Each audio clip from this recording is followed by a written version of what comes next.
issues moving forward. Obviously, healthcare is going to be something that may not be an immediate issue down the line. But before we even get into that, and we'll wrap up with that, on the environmental front, do you see anything moving forward with that, or how are things? What are you hearing in your Well, there's house?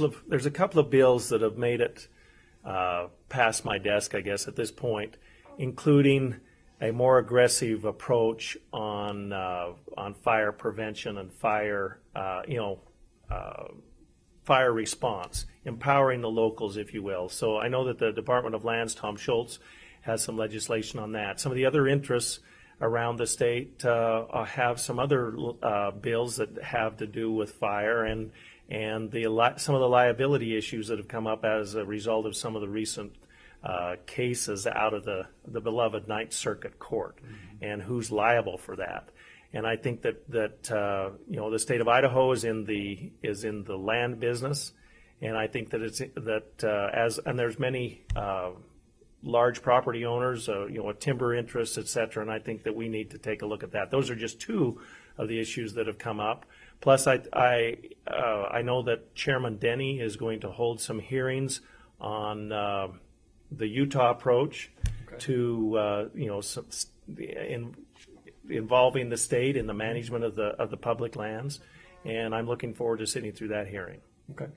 Healthcare. Obviously, there's a lot of issues surrounding healthcare. It probably won't be the last time that this legislature is going to deal with it. We'll probably deal with it next year and probably for several years to come. Kind of give us your sense of where things currently lie and what's being discussed out there. Well, obviously, one of the big issues is, do we create a state-based exchange, or do we allow the federal government to come in and create a federal exchange? And the clock is ticking on that issue. I think it's incumbent upon your membership and particularly the smaller businesses and the individuals I feel like there's marginal benefit to them if there is a state exchange, but there's so many unanswered questions.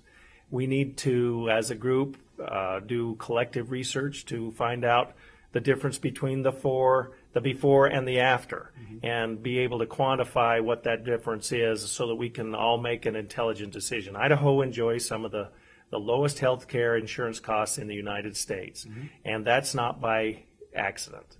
And so whatever we do, I think it's paramount that we maintain good, cheap rates for our citizens. I mean, that's what should drive us. And if it becomes apparent that one approach is better than the other, I think it's incumbent upon us to accomplish that for the citizens.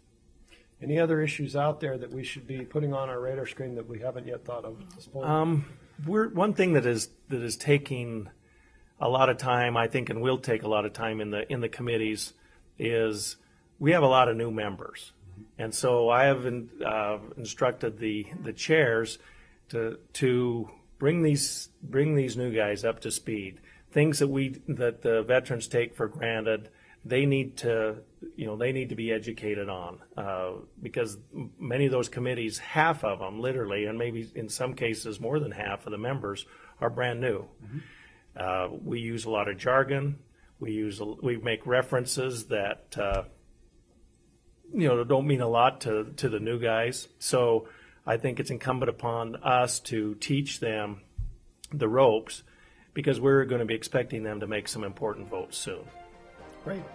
Well, thank you again, Speaker, for joining us on this edition of Policy Connections, and we look forward to possibly interviewing you maybe later on in the session as things progress. And thank you for joining us on this edition of Policy Connections.